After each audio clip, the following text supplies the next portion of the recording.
بسم اللہ الرحمن الرحیم۔ السلام علیکم ناظرین کرام اور عزیز طلباء و طالبات، آج ہم ترجمۃ القرآن برائے جماعت 11 اس کے سلسلہ میں سورۃ البقرہ کے اہم مضامین اور نکات کا جائزہ لیں گے۔ مرکزی مضمون: سورۃ البقرہ کا مرکزی مضمون ہدایت ہے، جبکہ اس کے بالکل شروع میں ان لوگوں کی صفات کا بیان ہے جو قرآن مجید سے ہدایت حاصل کرنے کی کوشش کرتے ہیں۔ کسی فرد یا معاشرے کو صحیح راہ پر ڈالنے کے لیے جن اعمال و نظریات کی ضرورت ہے وہ سب اس میں موجود ہیں۔ اس صورت میں اللہ تعالیٰ نے یہ واضح کیا ہے کہ وہ انسانوں کی ہدایت کے لیے انبیاء کرام کے ذریعے کتابیں بھیجتا رہا۔ اس طرح نبی کریم صلی اللہ علیہ وآلہ وسلم کو بھی قرآن مجید کے ساتھ مبعوث فرمایا، یعنی یہ بات واضح ہے کہ ایمان لائے بغیر ایمان کا دعویٰ قابل قبول نہیں۔ اس لیے انسانوں کو حکم دیا گیا کہ صاحب قرآن پر ایمان لے آؤ اور قرآن مجید کے ذریعے نبی کریم صلی اللہ علیہ وآلہ وسلم کی اطاعت کرو۔ اہم مضامین کا خلاصہ درج ذیل ہے۔ 3 گروہوں کا تذکرہ۔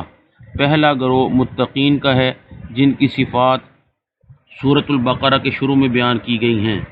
دوسرا گروہ کفار کا ہے، جو قبول حق کی صلاحیت سے محروم ہو چکا۔ تیسرا گروہ منافقین کا ہے، جو زبان سے تو اسلام کا اقرار کرتے ہیں لیکن دل میں کفر چھپا ہوا ہے۔ تخلیق آدم۔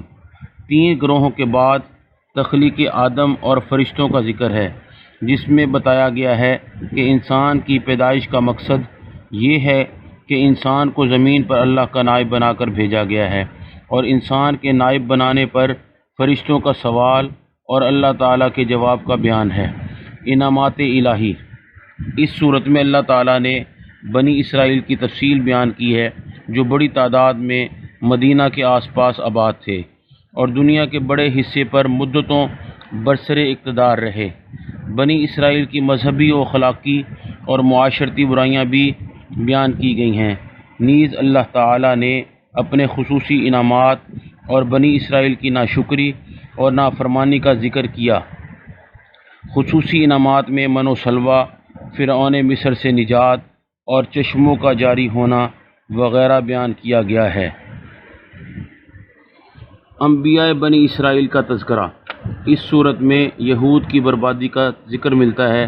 یہود کے طرز عمل پر شدید تنقید کرتے ہوئے فرعون اور آل فرعون کے ہاتھوں مظالم اور نجات، حضرت موسیٰ علیہ السلام سے بیجا سوالات و عہد شکنی کی سزا، صورتوں کا مسخ ہونا، گائے کا مشہور واقعہ، احکام الہی کی نافرمانی، حابیل اور قابیل، ہاروت و ماروت کے واقعات بتاتے ہوئے خاتمہ حضرت سلیمان علیہ السلام اور داؤد علیہ السلام کی تشریف آوری پر ہوا۔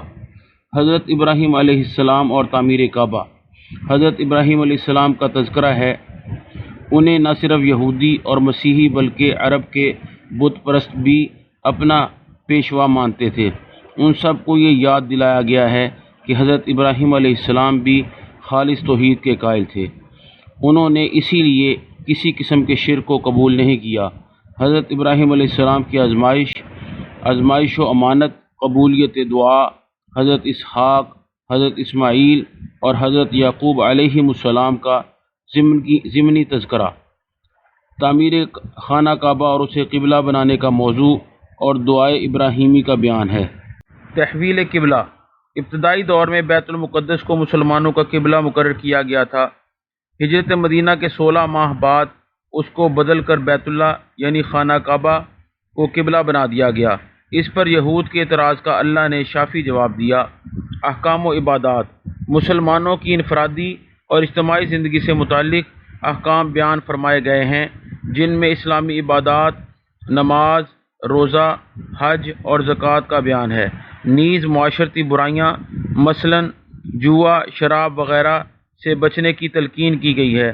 خاندانی امور اور قصاص و دیت، وصیت اور حکمرانی مثلاً اسلامی ریاست و جہاد وغیرہ کا بیان ہے۔ عائلی زندگی کے احکامات۔ سورۃ البقرہ میں عائلی زندگی یعنی خاندانی زندگی اور اس کے مسائل و احکام مثلاً نکاح، حقوق زوجین، احکام رضاعت، طلاق، خلا، ایلا، عدت اور مہر وغیرہ شامل ہیں۔ احکام جہاد، دعوت جہاد دی گئی ہے اور یہ بتایا گیا ہے کہ فتح و شکست اللہ تعالیٰ کی اطاعت اور قوت ایمانی پر ہے، اور طالوت و جالوت کا قصہ بھی بیان کیا گیا ہے۔ اللہ کی راہ میں خرچ کرنا، اللہ کی راہ میں خرچ کی تعریف، ریاکاری کی مذمت، نیز مصارف زکوٰۃ کا بھی بیان کیا گیا ہے۔ آیت دین اور سود سے متعلق احکامات، آخر میں سود کی مذمت اور اس سے متعلقہ احکام، قرض لینے دینے کے اصول اور وصیت کا حکم بیان ہوا ہے۔ آیت دین یعنی قرض اور اس کے احکامات سے متعلق آیت قرآن مجید کی طویل ترین آیت ہے، جس میں خصوصاً اسی بات کی تاکید کی گئی ہے کہ باہمی معاملات انجام دیتے وقت معاملات تحریر کر لیے جائیں تاکہ بعد میں جھگڑا نہ ہو۔ سود کو اللہ اور اس کے رسول صلی اللہ علیہ وسلم کے خلاف جنگ قرار دیا گیا ہے۔ سود ایک ایسی معاشرتی برائی ہے جو معاشرے میں غربت، سستی، فضول خرچی اور تنگ دلی کا باعث بنتی ہے، امیر و غریب کے درمیان فرق بڑھاتی ہے۔ سود ادا کرنے والا مجبوراً خودکشی کرنے جیسا گناہ کر لیتا ہے۔ اختتام، سورت کا اختتام ایک جامع دعا پر کیا گیا ہے۔ غرض یہ کہ سورۃ البقرہ اس لحاظ سے منفرد ہے کہ اس میں انسان کے لیے فکر و عمل کی ایک صحیح راہ دکھا دی گئی ہے۔